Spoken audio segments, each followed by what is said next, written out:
என் தங்கச்சி அந்த சொப்பு பேக் வச்சுட்டு விளையாடினது போல தான் எனக்கு இருக்கும். ஆனா, இன்னைக்கு இது வந்து ஒரு குழந்தைக்கு தாய், ஒரு வீட்டுக்கு பெரிய மருமகள்ன்னும்போது ஆச்சரியமா இருந்தது. நான் சொல்லுவேன், "அது குழந்தை, அது ஒண்ணும் பொம்மை கிடையாது. அத வச்சு நீ என்னென்ன பண்ற? டிவில பாட்டு வந்துச்சுன்னா, அதுக்கேத்த மாரி அந்த குழந்தை படுத்துட்டு இருந்துச்சுன்னா கூட, அதனோட கைய புடிச்சு டான்ஸ் ஆட வைக்கும். கால தூக்கி தூக்கி விடும். என்ன இது இப்படியெல்லாம் பண்ணுதே!" அப்படின்னு சொல்லுவேன். இந்த குழந்தை வயித்துல இருக்கும்பொழுது, என்னோட தங்கச்சி என்ன கூப்பிட்டுச்சு. "இங்க பாரு ஜெயா, இந்த இடத்துல கை வையேன். குழந்தை உள்ள அசைவு தெரியுது பாரு" அப்படின்னு. அப்ப நான் சொல்லிட்டேன், "இல்ல வேணாம். எனக்கு அதெல்லாம் பயமா இருக்குது. நான் தொட்டு பார்க்க மாட்டேன்னு." "ஏய் அதெல்லாம் ஒண்ணும் இல்ல. நீ தொட்டு பாரு" அப்படின்னு சொல்லுச்சு. அப்போ நான் கை வைக்கும்பொழுது அது அசையவே இல்ல. அப்போ நான் சட்டுன்னு கை எடுத்துட்டேன். அப்போ ஐயோ! கைய எடுத்த உடனே அசையுது ஜெயா. நீ கைய அங்கேயே வச்சுட்டு இரு கொஞ்ச நேரம் அப்படின்னு சொல்லுது. அப்போ நான் கை வைக்கும்பொழுது, அது இந்த லெஃப்ட் சைட்ல இருந்து ரைட் சைடுக்கு அப்படியே நகர்ந்துச்சு. எனக்கு அப்படியே ஒரு மாதிரியாயிடுச்சு. அது நானு என்னுடைய கைகள்ல உணர்ந்தேன். அப்போ என்னுடைய தங்கச்சி "பாத்தியா எப்படி நகருது" அப்படின்னு சொல்லுச்சு. "ஆமா" அப்படின்னு. அப்போ அந்த உள்ளங்கையே நான் கொஞ்ச நேரம் ஒரு மாதிரி எனக்கு இருந்துச்சு.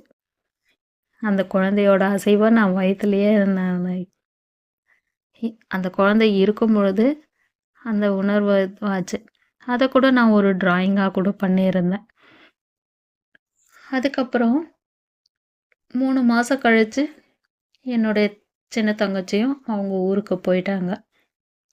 மறுபடியும் நானும் எங்க அம்மாவும் தனியாயிட்டோம். ஃபோன்லலாம் பேசிப்போம். அடிக்கடிக்கு என்னுடைய சின்ன தங்கச்சி மட்டும் குழந்தைய தூக்கிட்டு வரும்.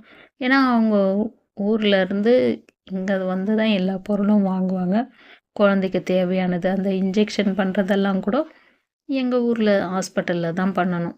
அதனால அவங்க அடிக்கடிக்கு வருவாங்க. அப்போ அந்த குட்டி பையனும் என்கிட்ட வந்து நல்லா நானுன்னா அவனுக்கு அவ்வளோ இஷ்டன்றது போல ஆயிடுச்சு. எங்க அப்பா அவங்க கிட்டலாம் இன்னும் க்ளோஸா இருப்பான். இருந்தாலும் எல்லாரையும் விட என்கிட்ட அளவுக்கு அதிகமா அவன் இருப்பான். இப்படியே ஒரு 6 மாசம் போன பிறகு தான் என்னுடைய பெரிய தங்கச்சிக்கு கர்ப்பப்பை ஆப்ரேஷன் பண்ணியிருந்தாங்க. அந்த ஆப்ரேஷன் அப்ப தான் என்னுடைய சின்ன தங்கச்சி என் கூடவே இருந்தது.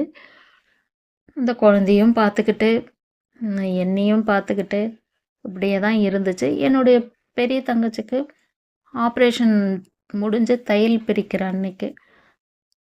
அப்போ என்னுடைய சின்ன தங்கச்சி சொல்லுச்சு, "அம்மா நான் இதுக்கப்புறம் ஊருக்கு போட்டம்மா. நான் வந்தும் எவ்வளோ நாள் ஆகுது. நான் ஊருக்கு போறேம்மா."